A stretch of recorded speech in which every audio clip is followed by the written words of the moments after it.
Welcome back to Nightcap Chat, the pop culture podcast, talk all things comic books, video games, movies, TV shows, and more. Today we are talking The Lord of the Rings, The Fellowship of the Ring, upon its 20th anniversary. I'm Blade O'Neill. I'm Lance O'Neill. And of course, before we dive into it, I just want to thank everyone for taking the time to listen, like, share, and subscribe to Nightcap Chat. We really appreciate your support, and thank you all so much for your feedback. I went to Drawn to Comics over the weekend. Oh yeah, how'd that go? It went good. Drawn to Comics is, of course, at 5801 West Glendale Avenue, in the corner of Glendale Avenue and 58th Avenue in downtown Glendale, Arizona. I already shoehorned that in. I stopped by Drawn to Comics over the weekend, and Ken had said some of you really enjoyed last episode.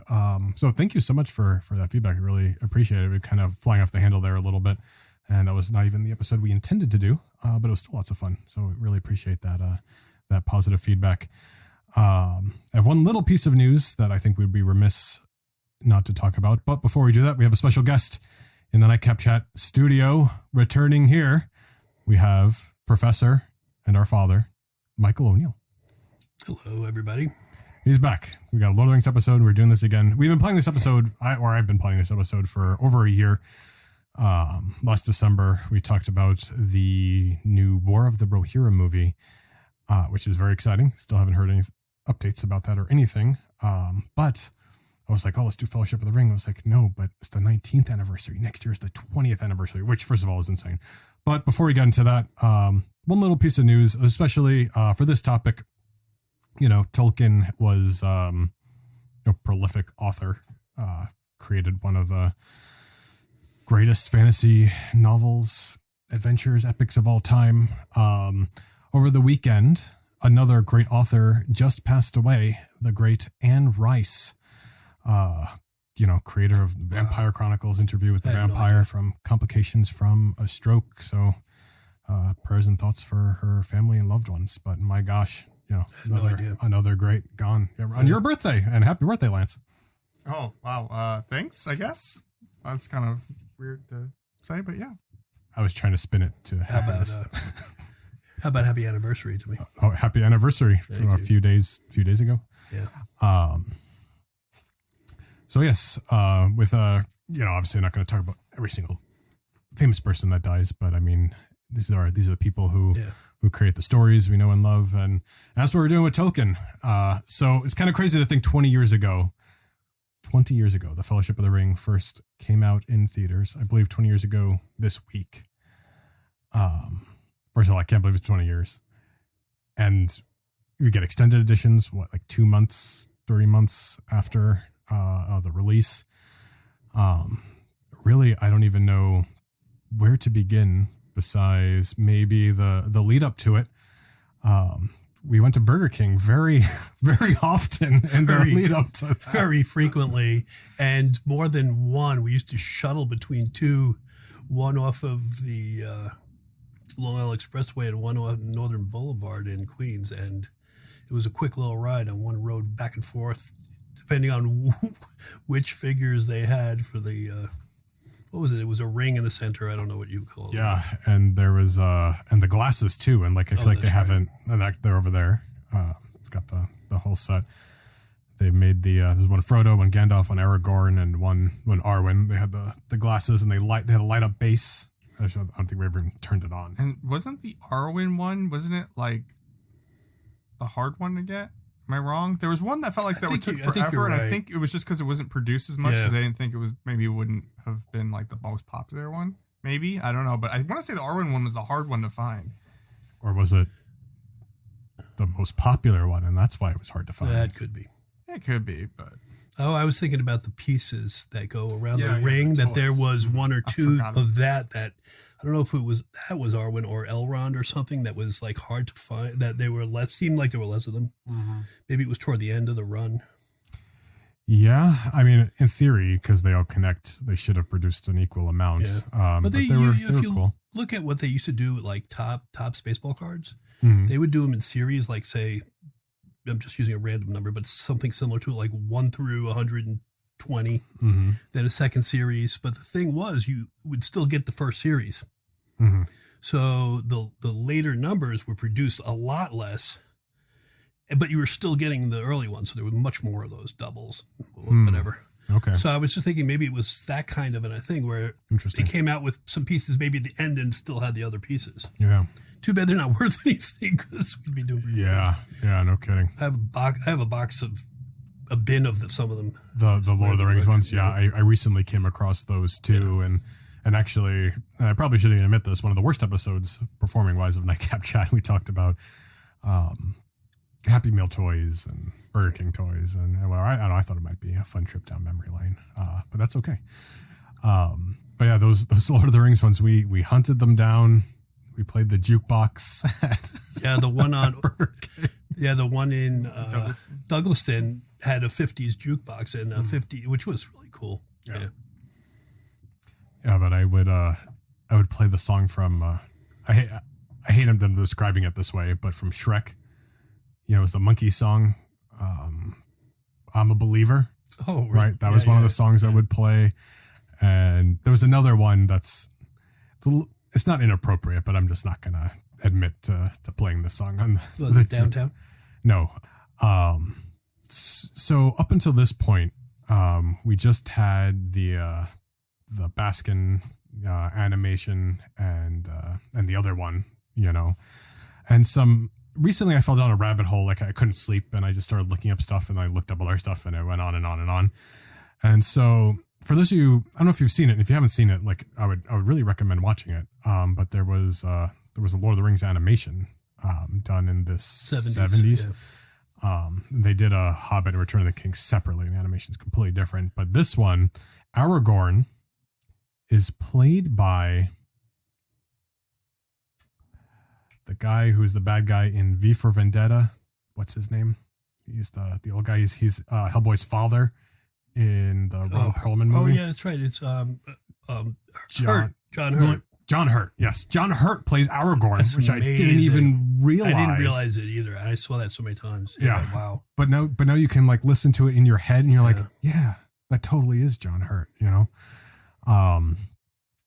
Really interesting, and they filmed some things for like references for the animation. Like they did some drawing. Pretty good job on that one particular film because it was animation over live.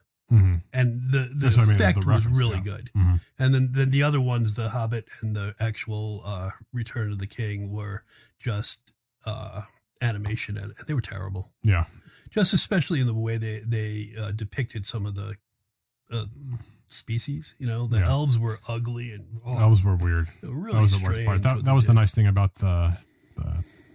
Actually, am I misnaming? Am I misnaming it? Baskin, am I calling that one the Baskin one? Yeah, that one's the Baskin one. Anyway, regardless, I'm referring to the Lord of the Rings one. Yeah, because you remember when they meet Glorfindel on the road. It made this beautiful elf. And they switched it to Legolas. Oh yeah, and they switched it to Legolas, just like in the one we're discussing now that they did in 2001. They switched it to Arwen, so then. Just trying to save characters, I guess. Yeah, so I am miscalling it the Baskin one, but regardless, the introduction for the Lord of the Rings movie, the prologue, and I think Peter Jackson admitted this, like he took a lot of inspiration, from that, and I think that was apparent and starting to see the Fellowship. For the first time, like it kind of gave it like a familiarity. It really did. You're right, especially like in Bree. It was like totally out of the original animated version. Mm-hmm. I mean, the whole thing with Aragorn in the setback and just his eyes and the pipe glowing and the way that he did that was truly out of that. And I believe in the DVD commentary, when Bilbo was giving his speech. And he says the proud feet thing. It's like the same shot. And he said he did that intentionally because he liked the shot with his feet up in or whatever on the stool or whatever it was. He went, proud feet. And it was right out of that. It was like watching a live action version of it. But I mean, it was a great choice to start with some kind of prologue because I mean, otherwise you're starting in the Shire and maybe it's a little boring. But you're getting hooked in with there was this war and here was Sauron, he made the ring, and this is what happened. I mean, that's a good way to kind of hook you. It was. They did a good segue in it, even though I think though they try to remember if they actually mentioned though the time frame in the original animated one, because it's 17 years pass, and I'm trying to remember whether they did that or not. Yeah, and you talking about in the prologue or the 17 years that passed? The 17 years. Yes, they did, because in the animated one, Gandalf starts narrating, and he goes, 17 years passed sleepily in the Shire, and then they have a shot on the Shire, and it slips through the seasons over and over and over and over again. Yeah, so they did it. Yeah, that was a point of contention for me, because it gives you a different. What you lose is that Frodo was actually 50 and not 33, his coming of age year as a hobbit, which was correlated with the same age Bilbo was when he left on his journey in the Hobbit. So it was kind of an important thing. Like, he wasn't ready, because Bilbo keeps talking about how Frodo's not ready. And here, 17 years passed, and now he was the same age. He got the itch. He was ready. I guess. Well, first, I guess you got to pick your battles, but yeah, they didn't say 17 years didn't pass. The problem with that is they showed Merry and Pippin at the party, and Merry and Pippin are in their tweens, so they would have been children at the party. So that kind of covers it. They didn't have 17 years. They had Gandalf rush back, from going through the archives in Gondor, finding out stuff he didn't. Made him scared and come back and get him. But they do significantly age Bilbo when they get to Rivendell. Right? Am I wrong? That's because he gave up the ring. Yeah. Yeah. That's true. Yeah. That's true. Yeah, but it makes a lot more sense if it's 17 years and and then he ages dreadfully over the next couple of years. Wish they did that too. Right. They did. Well, that they did. Because in Return of the King, he's like, oh, you're like a skin bag. Yeah. It's kind of terrifying, actually. I think, almost on paper, Peter Jackson might not have even been a good choice to direct it, but he loved the source material and wanted to do it. And luckily, New Line said, oh, no, do 3 movies and not 2. Like he originally wanted to do. Oh, yeah. I remember him talking about that, where he came in and he was hoping they wouldn't make him do 1 movie. So he said he was going to do 2, and they were like, well, and he kind of held his breath like, why is this 2 movies? This should be 3. And he was like, yes, that's the best case scenario. So smart. And I'm sure everyone that turned him down is kicking themselves for they correlates with 3 books. Should have said 5. Well, there's 6 books. Potentially, there's 6 books, and each book says book 1, book 2. Book yeah, 3. that's a little much though. 5 would have been good. 12 would have been fine for me. 4 hours each, I would have been happy. Leave Bombadil in. I would have been. Leave Bombadil in. Okay. Leave Imberhill, please. I remember thinking, like, gosh, are they going to do Tom Bombadil? Obviously it wasn't in the trailers or anything, but I wasn't necessarily like internet savvy. I'm not sure we had internet. I don't even remember at the time, 2001. Yeah, of course. It wasn't good though. Yeah, but because we went to Grandma's house to watch the trailer. Oh my goodness! Because it wouldn't load, so we sat there for like 2 hours waiting for the trailer to load. Oh my goodness! When the trailer first released. Oh my gosh! You remember like watching the little bar go? What a different time! Reminds you of in Captain Marvel when they're keep trying to load everything on the computers, and it's like. Yeah. Like, what's the point? Yes, that's what it was like. Gosh, it was so recent. Yeah, it's so far. It's crazy. But no Tom Bombadil. I think there was always this universal feeling that if they did Bombadil, it would have been Robin Williams. It would have been perfect for the part.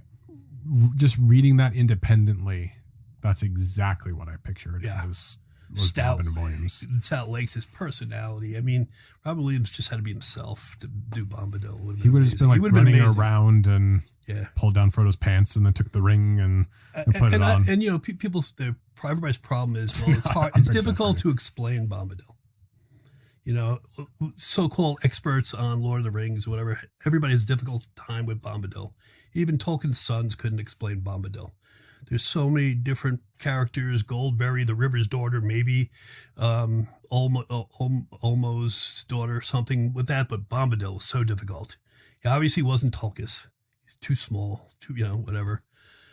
But I think if Robin Williams played the part, nobody would have cared. It would have just been so good for the movie. Like, why? I don't think it needs to be explained. Just leave it and then let everyone be like, that was weird. Yeah. What was that? Even just a little bit. I don't care. Well, the one thing that the closest they come to explaining anything was Elrond says, because they're talking about whether he would be able to keep the ring because the ring held no power over him. He even made it vanish in front of Frodo, right? And I don't know if Gandalf said he would be a terrible keeper because he wouldn't keep his mind on it. And Elrond said, and even in the end, I believe even Bombadil would fall last as he was first. See, that would be cool. Just leave that and let people think about it. Like, who is this guy? But now you're also explaining why you're not doing that. And then there's some little things that, maybe as a fan, you're like, oh, Gimli didn't try to break the ring at the council, right? He didn't, I don't think. But I mean, he didn't. No, you're just explaining to people that like, hey, just by the way, we can't do this. Yeah, we're just making sure you understand. Yeah, so there's nothing wrong with that. I think it cut out a bunch of dialogue. You got to shorten things some places, and it was a good explanation right there. Yeah, and then they went straight to there's no way to destroy the ring. Yeah, or they would have just been like, well, Bombadil's so strong, why don't you just have him teleport it over and drop it in the fire? He can't teleport. I don't know. Just saying. It's interesting too. They did mention that the dragons could melt the rings, but then I'm not sure if they really get into but they're not sure even if there's no dragons left with enough fire left in them to melt one of the great rings. And I think they also said that they weren't sure if they could have melted the one. So dragon fire. I mean, not exactly your best ally there either. Yeah. Hey, you want to help us out? Well, just if you're going to execute somebody, just tie the ring to them and just hope for the best. There's got to be some prisoner of war, time to an orc or something. Yeah. It'll be okay. That's too demented for Tolkien. No, that's not Tolkien. But gosh, New Zealand, was Middle Earth. They built it from scratch. There were so many practical effects. And I think, even though they had to re-render some of the effects now for 4K and whatnot, practical effects were the way to go. And I think now, we've got an Amazon show coming up. We're not going to get this again. And if anyone does anything, I'm really afraid it's just really not going to be right. It'd be a CGI fest and just... it's what's going to it's going to end up being, because they're going to realize they can do it, so they'll try. But New Zealand has such a young landscape that it had attributes to it that no place else really had. Mm-hmm. The more jagged mountainscape and just an amazing place. Yeah. Mm-hmm. It was interesting too, was seeing Sauron portrayed. In the animated version, the whole prologue was shadows, so it didn't matter what anyone looked like. But in this one, they just put him in armor, so you still don't see him, which is interesting. What did you think about the size of him? Because he seemed like he was pretty tall, even in spite of the armor. I think that Sauron always had the ability to shape change. And he had grown so much more in power that I don't see any, even with not fully gaining his power, He was much more powerful than he was, I believe, when you say Luthien defeated him and Horn. And even then, when Horn has him by the throat, and he kept changing from wolf to different creatures, and finally a vampire. And he relents and gives Luthien the power over his isle, and then Horn lets him go, and he flies off as a bat into away, dripping blood from his throat. So, I mean, so he was able to shapeshift instantly, even in the Silmarillion. So this guy with quite a great deal of power then, and yet his power was nothing next to Morgoth's. And they kind of hint that once he had the ring, his power may have come close to rivaling that of Morgoth's. Wow. Oh, that's crazy. Of course, yeah, I thought it was cool. I collect the Lord of the Rings replicas from United Cutlery, and I have the Sauron helmet and mace, and like they recently came out with the mace, and it's just crazy that they're big. And actually, I'm not even sure I showed you guys. Let me stand up 1 second. Well, if you have that, who needs the Infinity Gauntlet? You just need the one ring instead of the 6 jewels. I will say the gauntlet was a little disappointing. It's a little stiff, and just for the price point, it's just a little unimpressive. It was a little stiff. Is it wearable? It's too. Yeah, I can't get my hand in there. And I feel like the leather is like a little tight. Is this big enough for his hand? I feel like my hand would fit like almost perfectly in here. For the scale, I feel like it's actor scale. Oh, that makes sense. I was going to say, comparing this to his head over there or the mace, he has little hands. That's another kind of annoying part too. That like part of this set is the only one that's actor scale. Yeah, that doesn't make any sense. Well, I guess they want people to be able to wear it or something, but I'm not sure that's that easy. Hasbro released the Infinity Gauntlet, and it was I can wear it. Oh. Hasbro released the Infinity Gauntlet, and it was Thanos size. And no one complained about that. No one complained about that. I can't get my hand. I mean, it works, but like, I can't get my hand to fit in that. That's for sure. It's the size of my head. Well, if you're listening, United Cutlery, let's get a giant Sauron Gauntlet here. So, one of the big differences, but different impact for me. Like I feel like I was like flip-flopped between characters, growing up with Lord of the Rings. I mostly left that to Glorfindel, I think, even though in spite of his small role. But Saruman wasn't that interesting to me in the animation, and they kind of, they don't finish the 2 towers, so they don't get into any of the good stuff with Saruman.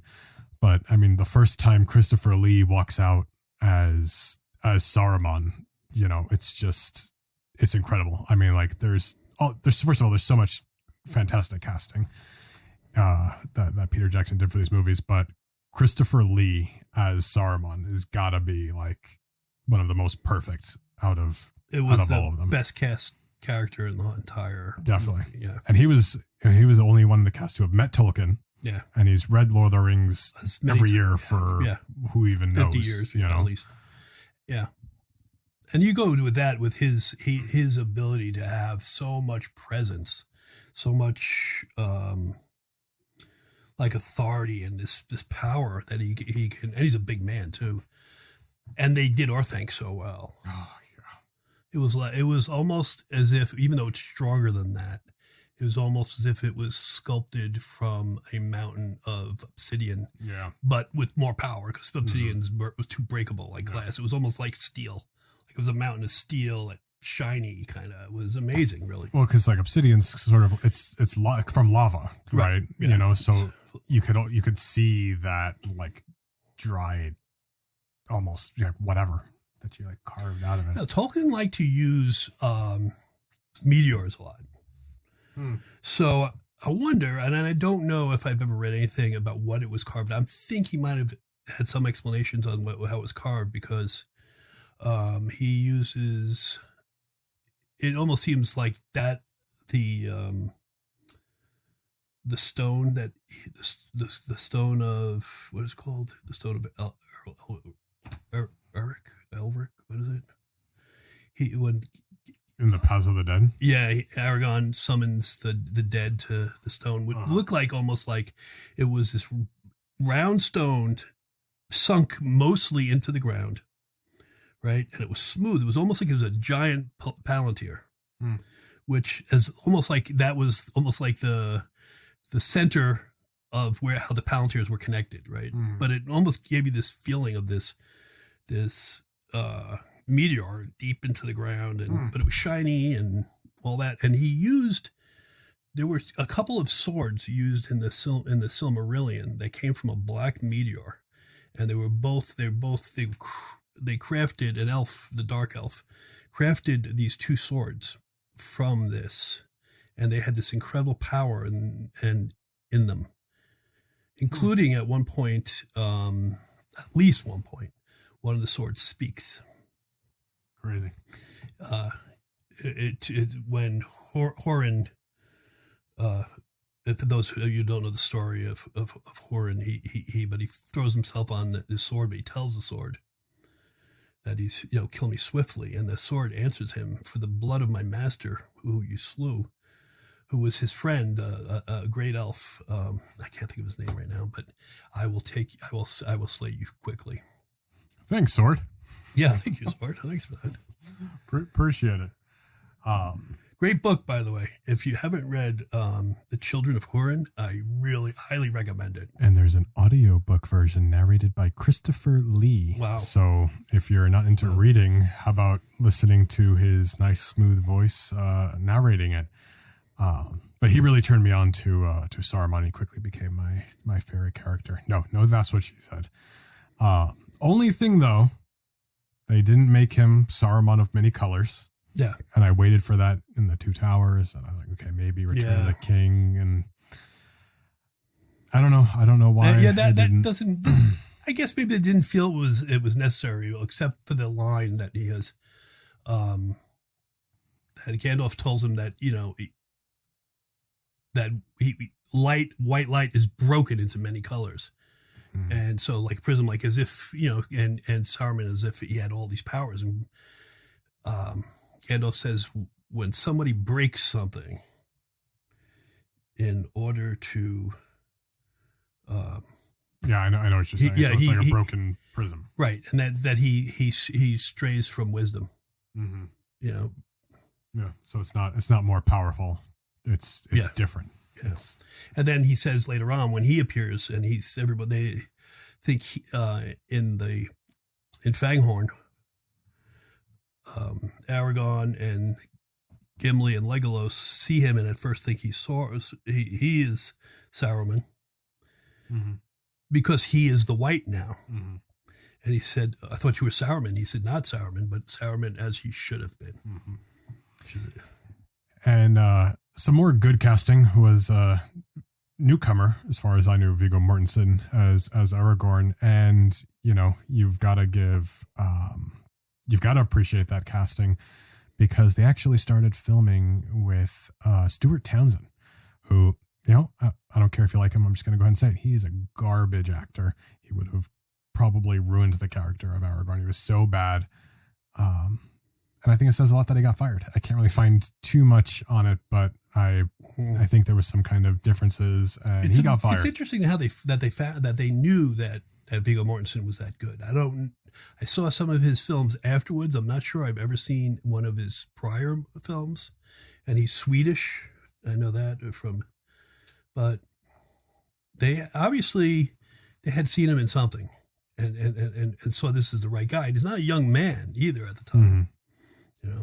He was he was in his 40s. Mm-hmm. Yeah. His son actually, of course, his son read the book. So, we have him to thank for taking it, because he didn't want to be gone in New Zealand for forever. Hey, Dad, do it, everybody. Or I'm never talking to you again. No. Yeah, no kidding. Gosh. I can't imagine turning down the role of Aragorn. Yeah.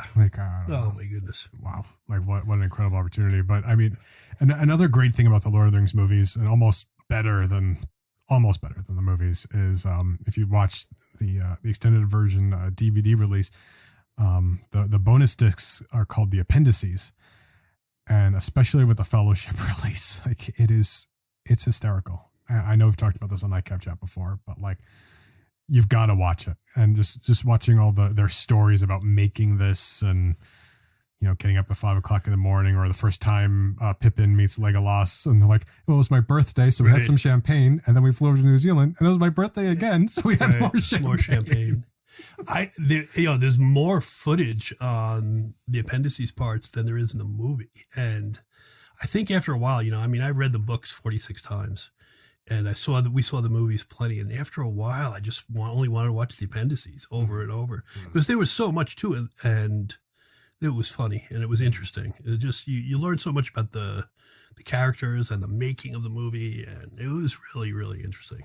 Yeah, and you get so much out of it, I think, because of those practical effects, because like they had to do so much. Someone's just like, okay, put on your green screen suit and get on the green screen set, and you're gonna pretend to fight the Balrog.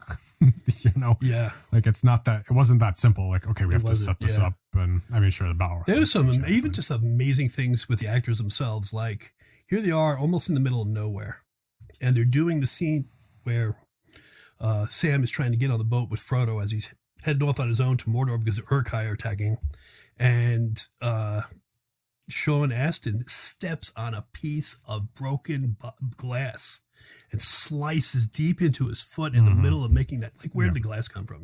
These things that happen that you see that they had a medic there.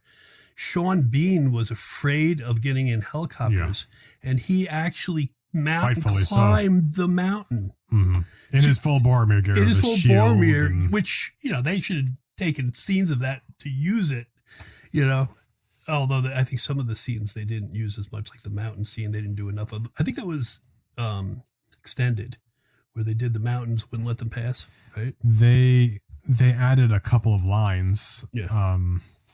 Off the top of my head, I think they added Boromir saying, "We can't stay here. This will be the death of the hobbits." Yeah. I think that was added. Yeah, that was added. Yeah. I don't know why they felt like, oh, we shouldn't say that. Like, they're not actually young children. Like, they're just 50 years old. Well, maybe they were just trying to, like, man, like, this movie's like 4 hours. We need to cut out something, and they were just looking for little things to, I guess. trim. But maybe that was it. Maybe like that was too disturbing. Like, oh, we don't want Elijah Wood to die. That's sad. Yeah, but they're like, come on, like, nobody cares about the hobbits.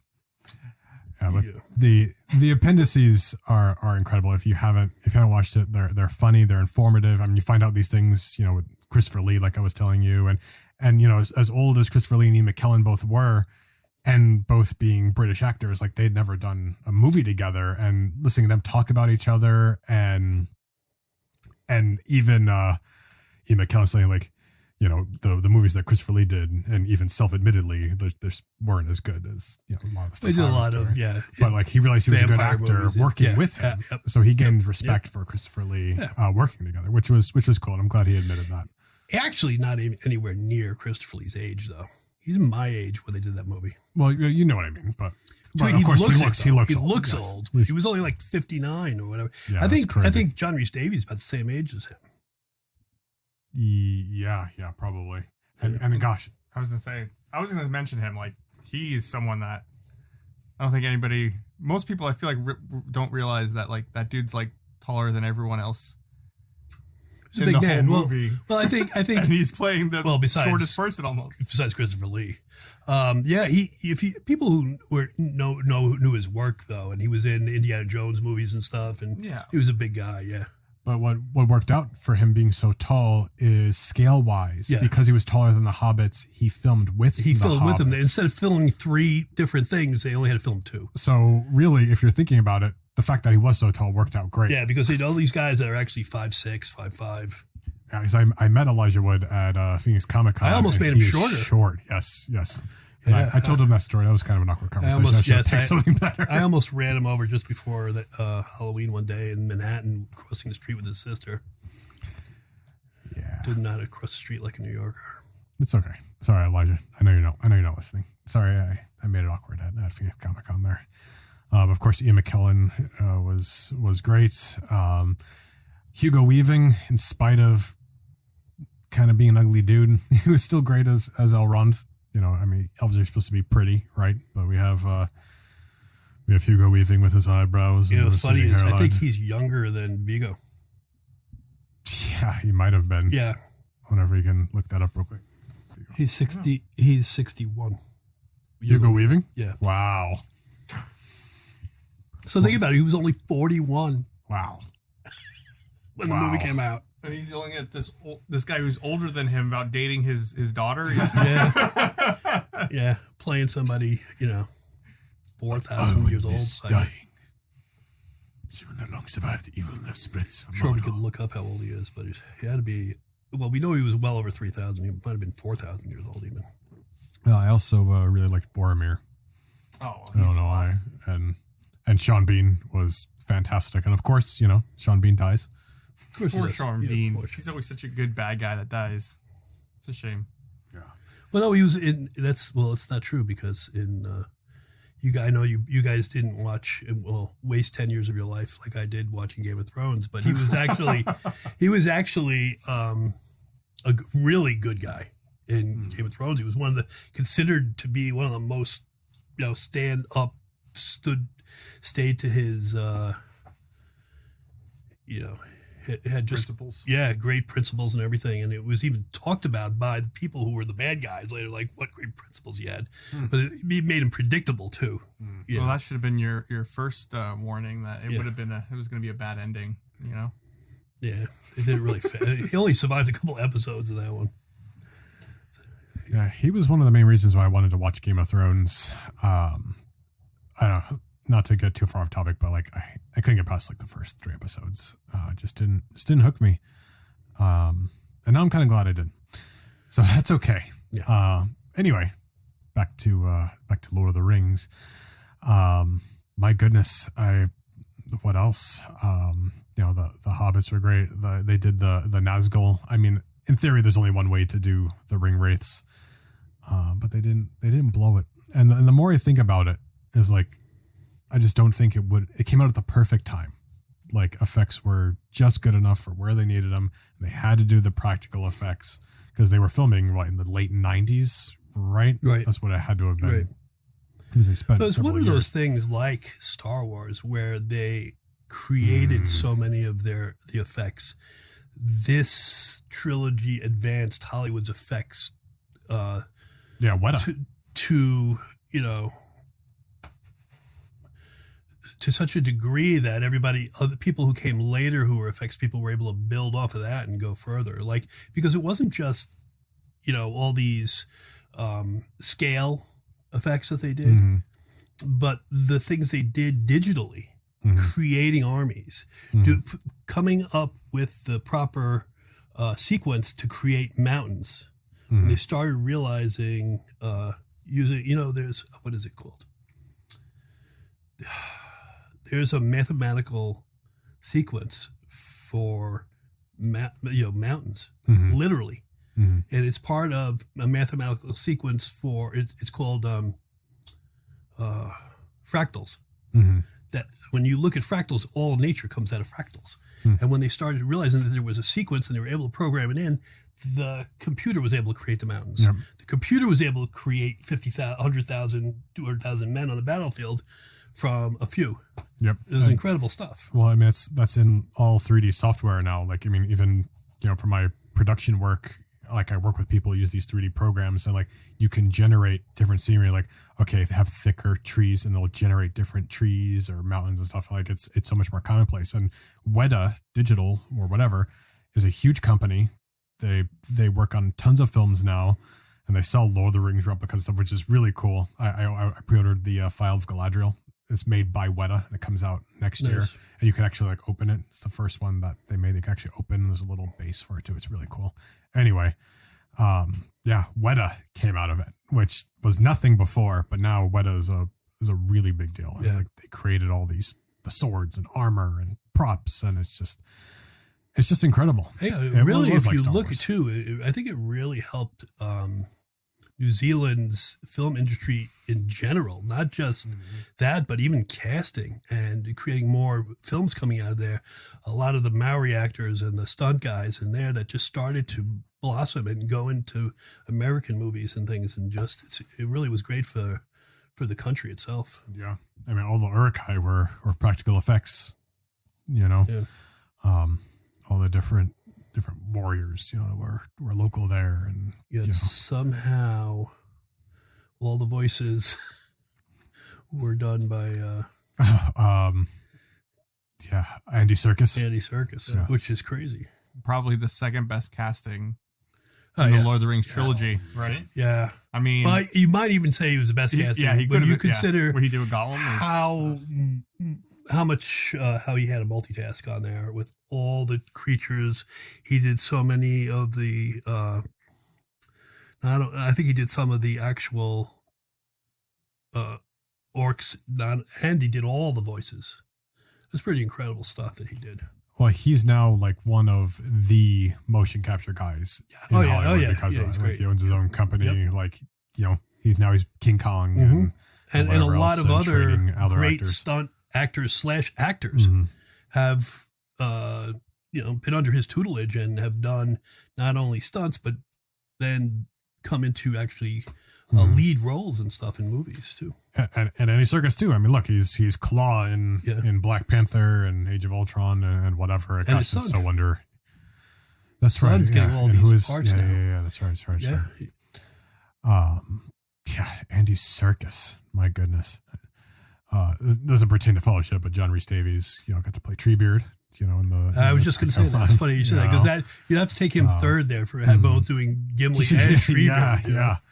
Which, I mean, he's another one. He's got a great voice, so why not? Absolutely. Of course, we have the Peter Jackson cameos in every movie. You could definitely have an argument, over a legitimate argument over who's got a better voice, Davies or Lee. Wow. I know your prejudice toward Lee, but that's a legit argument. Well, the only thing I would say is that they're different. Yes. John Rhys Davies is boisterous, like almost like Brian Bless. He's very but very big and jolly. Yeah, but they're both powerful. They're very powerful. Yes. So 100%. So that's what they do have in common. Yes. And they're clear. Yeah. And punches the mic. Yeah. So they're not completely out, like not apples and oranges so much. Yeah. No, you're right. And hey, Orlando Bloom wasn't half bad. With his 3 lines. Yeah, I mean, he that was fine, I guess, right? Like it was whatever. I mean, what's something I never noticed? For 18 years old or 19. It's either 0 lines or 1 line. Legolas never talks to Frodo. It's 1 line. You have my bow. Go back and watch it now. Oh, wow. Yeah, I can't think of any. That's interesting. You have my bow. Yeah, I guess. When does he talk to him again? They try to keep the teenagers away from each other, I guess. I don't know. Yeah. Well, They're probably around the same age. Yeah, they should be. He was young. He was probably maybe a year older than Frodo, probably. His mohawk. Yeah, totally. Wow. Yeah, because Billy Boyd was older. He was like 30. He was 30. In his 30th birthday when he was on. Yeah. Those guys are older than you think, Some of those guys. Well, yeah. Now they are. Those guys, yes. Yeah. But I love that they're still friends. Like I love seeing them on social media or something. They're just hanging out, doing stupid stuff. I saw them on Josh Gates' show together, Pip and Mary and Pip, Oh, yeah? Yeah. Apparently they still hang out a lot and stuff. They were really funny together, too. Yeah, they are funny. That's awesome. And that's another thing in the appendices is like, they're rolling like behind the scenes and they're sitting there waiting for the lines and they're like, when you first start watching it, they're like talking crap about each other and they're saying just like the most awful things like, oh yeah, Elijah Wood, I was like, and then Elijah comes like, hey, Elijah, whatever. And then another one of them like walks away funny. And they're like, and they start talking crap about the other guy. I can't even do it justice. It's so funny. Yeah. It's good that they had that kind of fun, Gosh, that would have been a miserable time sitting together for a couple of years. Yeah. If only if they didn't all get along. Another thing with John Rhys Davies, though, they put him in that makeup and a poor guy was allergic to it. Yeah. And so like his eyes would get all bloodshot and his skin was all irritated. Yeah. And not for, I don't mean this in an offensive way, but my gosh, wouldn't they have just stopped filming and be like, you don't really need it. Yeah, I mean, come on. What did they do? They put makeup on him just to look like himself again. I mean, the guy looks like a dwarf already. Just I mean, put the beard on there. Put the beard, yeah. Especially when you go and look what they did with the Hobbit. The guy who plays Thorin, he's like kind of sexy. Yeah, whatever they were trying to do there. Well, but besides that, look at the Hobbits. They didn't do anything with them. Yeah, the feet, and they did ears, feet, okay, feet and ears. So what? That you did put all this stuff. He's the only one. Yeah. That you put all this makeup on, and you did it on a guy who kind of looks like a dwarf already. Mm-hmm. So you tortured him, I feel like, for nothing. I didn't realize, no. Maybe if you wanted to do a nose or something, it would have been much less prosthetics than they did, I think. I don't know. I think his nose would have been fine. I mean, that's all they really did with Gandalf. Yeah, and Christopher Lee gave him a little point at the end. But yeah, poor John Rhys Davies. But there's so many fun stories, like them fishing and eating the curry and teaching the guys how to fish. It's just Ian McKellen yelling at them because they're playing music. Yeah, I think they shared the trailer. Yeah, the trailer. Who was thinking about that one? Let's have this 60-year-old guy. Yeah. Sharing trailer with a bunch of kids. Maybe they just wanted the chemistry. Yeah, like I'm getting along, or you try to ruin it all. Arwen was pretty good. Yeah, I mean, so like I said, up until that point, Glorfindel was my favorite character, so I felt like I got shafted again. Like, you change it to Legolas, you change it to Arwen, like... I think the real reason behind it is there was this need in the film for a strong female character presence at more points. There's just not enough of it in Tolkien. And so to substitute Arwen in there, I think it was well done because it gave you more of the relationship between her and Aragorn. She did do a good job. She did speak Elvish well. Her father even commented, who dubbed your voice? And she's like, Dad, that's me, and if Steven Tyler of Aerosmith. Gosh, and I don't know if I've said this on Nightcap Chat before, but she's pretty good looking. And Steven Tyler, I think, is kind of ugly. Yeah. But they also kind of look like each other, so I don't know how that kind of... Yeah, it's weird. So like that's and she sang pretty well, too. She did a great job, Yes, I understand it did help build their relationship, and it makes it more important, especially for the setup and Return of the King and stuff. And just that you just don't get female characters through the movies, because you get her, otherwise you would get her when? Almost never, really, because she's not really there, but they incorporated her. And then you get the small time when you have with Galadriel, and then you have Éowyn would have been the only you would have ended up having a prejudice toward Aragorn being with Éowyn because you, as a audience member, had no relationship with Arwen otherwise. Now that you did, you were like, yeah, what are you doing, man? You got to stay with the elf. What are you doing? And Éowyn's only powerful just by happenstance. She wasn't really powerful. Well, and to be even more fair, I think Mary's blade technically broke the spell. Yeah, right. That's my point. So right. really, she just did the final blow. Which actually goes back to not using Bombadil. And when Bombadil had to rescue the hobbits after they had left him from the Barrow Wits, and then after that, he gave them 4 blades he found in the Barrow Downs, and the one he gave Merry, almost with foresight, and it gave Merry the one that had inscriptions on it and spells cast on it for the very purpose of killing the Witch King and breaking the spell that would break sinew from, and if he didn't stab Éowyn, she would have no power to have defeated him. But in the movies, it was instead Boromir's old sword. No, I don't think so. I think when they got to Weathertop, no, they were kidnapped. They didn't have any weapons, and then you're talking about at the point on the sword that supposedly broke the curse. So Mary, they just gave the Riders of Rohan just gave him something like, I'm ready. Yeah, and then they had him sharpen the sword. So it was not Boromir. It was the Rohirrim. The Rohirrim gave him a sword, And so that sword just so happened to be the sword. That well, no, they curse. don't bother explaining that, So and they don't. That's my point. It's they like go into it is like, don't you know the like the mythology around it kind of thing, where that no man can kill me, and she says, no man am I. So either is he's a hobbit, she's a woman, I'm a woman. So they stuck with I'm a woman, I'm going to kill you, rather They're than like, that's enough. We don't need to explain all of this. the whole this thing. is sufficient. Yeah, but let's just still appreciate Mary still stabbed him in the back of the absolutely. leg, and like, I mean, for everything that they might have strayed from in any of these movies, there were a lot of just key points that were just like that was a good point. Right on. That was a good one, and that's one of my favorite. Pippin has to come and Lord of the find Rings him, ever. and in the book he says to them, "You should have been born from the field in honor, just like Theoden and Eowyn were." Mm-hmm. But they, but he was forgotten among what was going on there. Mm-hmm. Yeah, no, it was good stuff. But gosh, but that's where I miss Imrahil there also, where they're being born from the field, and Prince Imrahil shows up and he bows down at Theoden's bier, and then at Eowyn, and he looks upon her and says, "Have even the women of Rohan come?" And they tell him, "No, we didn't know she was here until now." And and he looked and he said, "Are there no leeches among you?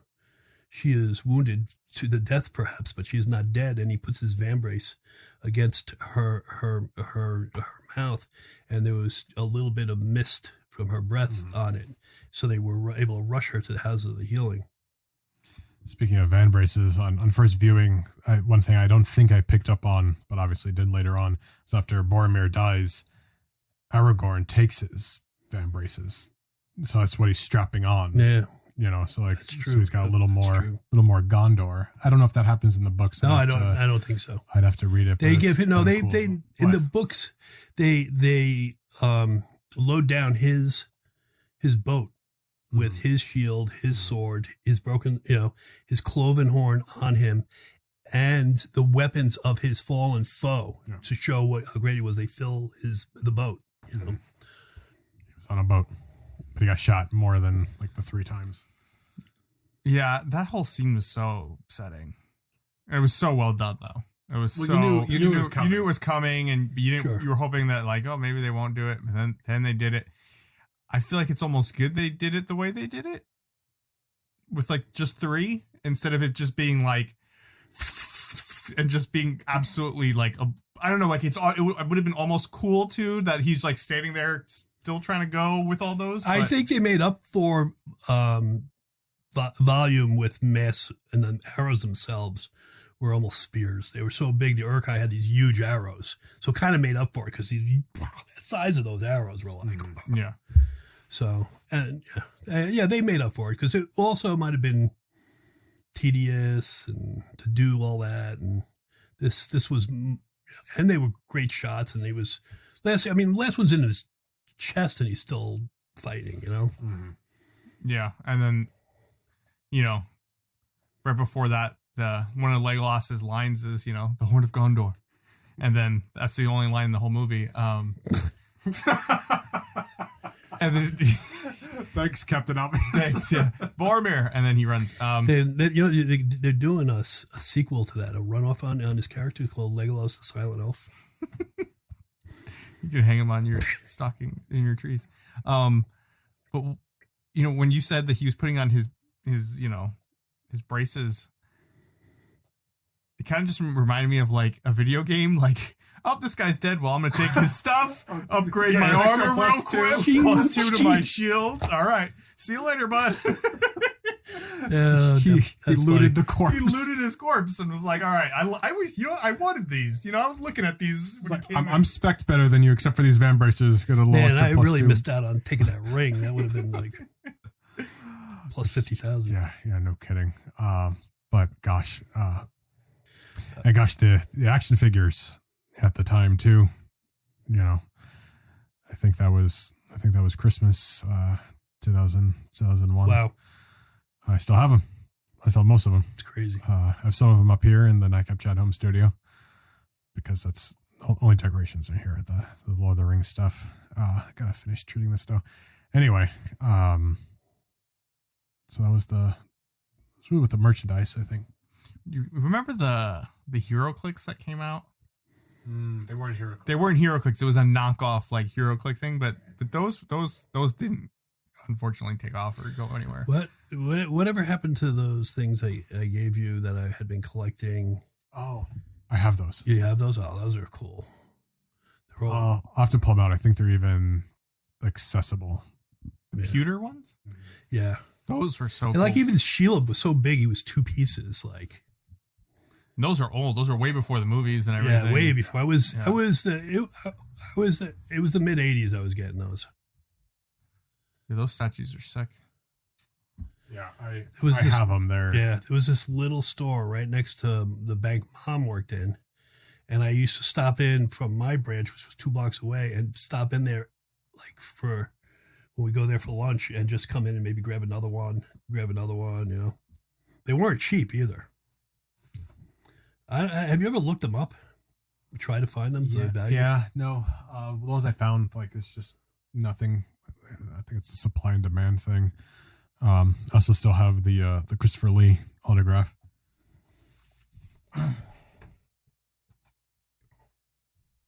Oh, wow.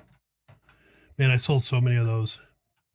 I had 2 John Rhys Davies photographs in this, and they both sold for like $350 a piece. Well, that's pretty good. It was weird. Part of it was I sold them in the same week. One was bought in Japan and the other was bought in Puerto Rico. And I thought, what a weird, and it shows you how universal Lord of the Rings was. The way, it was loved everywhere. I mean, and now here we are 20 years later, still arguably one of the greatest movies of all time. Probably also, I'd say one of the greatest book adaptations of all time, book or comic book.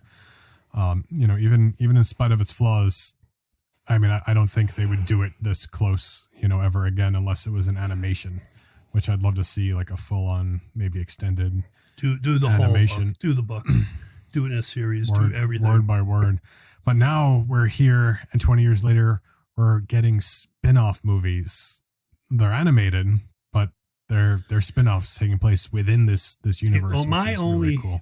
My only worry would be if you take the entire book word for word, you're going to lose people, especially I think in this day and age, while you're in the Shire. Maybe not word for word, but because the reason. Shire is so slow, and it's meant to be. He did it intentionally because he was trying to show the pace of the Shire, and so that. But by the time you get to even the Old Forest, you don't want to put it down. By the time they leave the Shire, it's getting through the Shire, explaining things well enough. There's some pretty cool things that happen, especially once the ring wraiths are in the Shire, and there's some pretty cool things that happen there. Like I killed a pillow.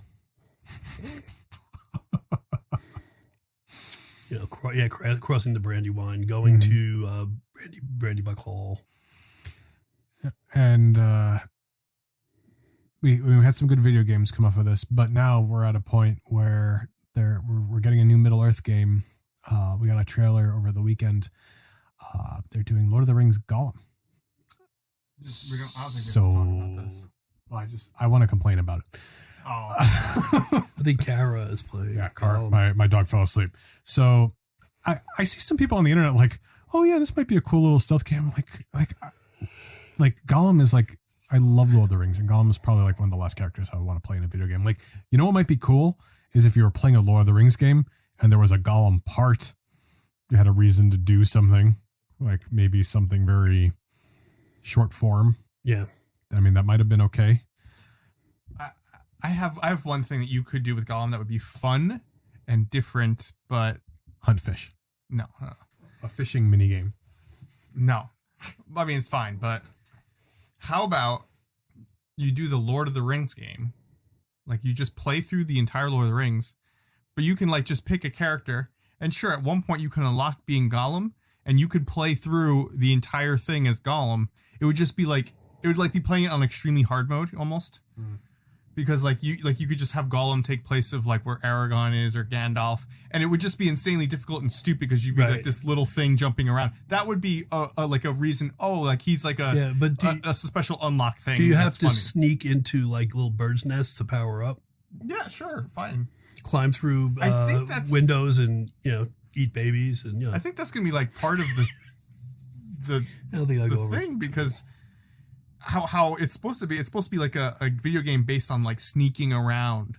It's supposed to be like you're not going to be running out fighting. You're going to be like sneaking out, stealthily killing people and trying to hide behind shadows to get to the next thing. They're not going to have him eating birds. They're not going to have him eating babies. They're not going to probably even have him eating orcs. He's going to be catching fishies all along the way. I don't know about that because I mean they only showed it for a little bit and. To me, he brutally kills some orcs by pouring molten lava on them. So maybe he does eat some orcs. Nobody cares. Like, I mean, I was like, this is kind of disturbing. But he doesn't like his food cooked, though. Well, he didn't want to die, so he was just like... Well, maybe he likes orcs cooked because they don't taste very nice. Well, it doesn't taste very nice, does that, precious? Not very nice at all. Yeah, I don't know. I'm... Hard pass. Not buying you guys it. Not do supporting this nonsense. Battling golems. Is what you're gonna do. Gollum imitation battle. It's like a rap battling banjos. Yeah, it's definitely something that literally nobody asked for. I'm pretty sure Andy Serkis would be like, "What are you doing? Like nobody wants to do this." The actor sounds like Andy Serkis. I don't know if it's Andy Serkis, but it's definitely supposed to be. I'm just kidding. Something similar. I don't know. I'd just take another Lord of the Rings game. I would like a new Lord of the Rings game. That's fine. I don't care if it's even based on those books. It could be about anything. It could be whatever. The Silmarillion or just not The Hobbit. I'm not interested in that really. But what I think they should have done is the next phase of whatever Lord of the Rings films were. It should have happened. Yeah. It should have happened as soon as Avengers finished. After the first Avengers and you saw that you could do like 4 or 5 different films and have it lead up to one big thing and then it was such a huge success, should have given you the confidence after putting out one of the greatest trilogies of all time to say, you know what, let's take the step in going past a trilogy. Because before then, anything more than a trilogy was almost like taboo. Like you don't do that. Right, so besides James Bond, right, which is a little different. So I feel like they should have saw that and then immediately put in the works. All right, let's get something rolling on the Silmaril, and then they did The Hobbit and they made it like 3 movies, right? Yeah. And that wasn't even necessary. It was too much. It was money. They knew they could. I know, but it was pointless. You should have done something way.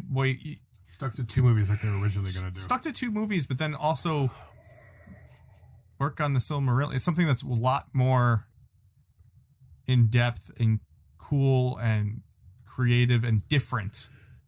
Like The Hobbit. Okay, it's fine, but at the same time, like it's also a prequel movie, so you know that like what's going to happen. Like nobody's going to be like shocked by the ending. It was also a kid's book originally, and when Tolkien did Lord of the Rings. He decided to tie it more deeply into his Silmarillion universe of Middle-earth than it really was meant to be originally when it was The Hobbit. Because there's some differences in the characters, like, trying to explain Bjorn, and even the personalities of both the elves and the dwarves is very different, has a very different flavor. Almost silly in some cases in The Hobbit because it was done to be a children's book. So the fact that they had to now morph those orcs doing some of the same silly things for all the places, so they kept that in, but to be these grim characters yet. And then they're like, well, we have to expound. So they use parts of the book, like all of a sudden these creatures come up in a battle that look like they're out of Dune, and you're like, what the heck is this? The only real explanation you have from that is when Gandalf falls down into the deep place of the earth with the Balrog and through tunnels, and he says there are older and fouler things than orcs in the deep place of the earth, and they explain that these tunnels were gnawed the earth had been gnawed by these creatures that were down there. Never explained what they look like or whatever things. I gave them these giant worm things that they were able to use, that were, anything like that would have been created by Morgoth originally anyway, so it would have had an affinity for evil. Yeah. I mean, but we did eventually get Hobbit movies. I mean, that's what we were hoping would eventually happen. But too bad in my opinion, they weren't that great. The first one was okay. And it was cool that they added, other stuff like the Battle of Dol Guldur and White Council stuff that could have probably been happening around that same time. So why not? That was really well done, that part, because it really more explains what Gandalf did in Lord of the Rings, chasing the necromancer out. And they have the Hobbit? Yeah. Because he kept leaving? Well, they had Elrond and Galadriel. And the Hobbit. Right. And they find him. But that happened. It was only Gandalf. And it had actually happened in somewhere in between. Well, I think might have happened in the 17 years. Between the Shires. Yeah. Because Gandalf talks about it later. Mm-hmm. Yeah. And he felt like he felt it was Sauron. And that he only feigned to flee, that he wanted to leave the forest and go to Mordor, because he was calling all evil things to himself.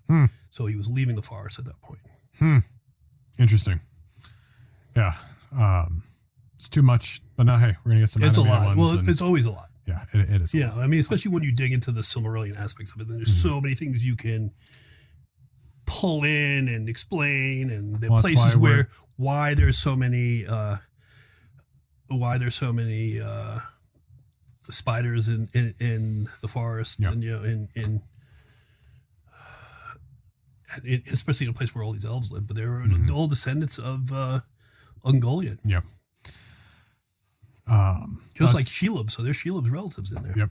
That's why we're going to get hopefully multiple Silmarillion movies with these animations. So hopefully the War of the Rohirrim goes well. So go out and support that so we can get more Lord of the Rings animated goodness. It'd be great if they do it like a series, like they did with, say, Game of Thrones kind of thing. Now, you could do the whole thing like that, or you could get to key parts and key battles, pause, release a movie, and then come back and pick up, Yeah. Like you travel along, boom, something big, let's put it in the theater. You can put it back into the thing to watch it there later also. But, and then continue a lot of the, and I'm not just talking about Silmarillion, the book. I'm talking about Tolkien's actual complete works, because we've never seen them all. His son's compressed what should have been like 10 volumes of work probably into one book. Yeah. It makes the Silmarillion difficult, but it also makes it amazing. And I'm due for a reread of that. Any other Fellowship of the Ring stuff before we wrap this up?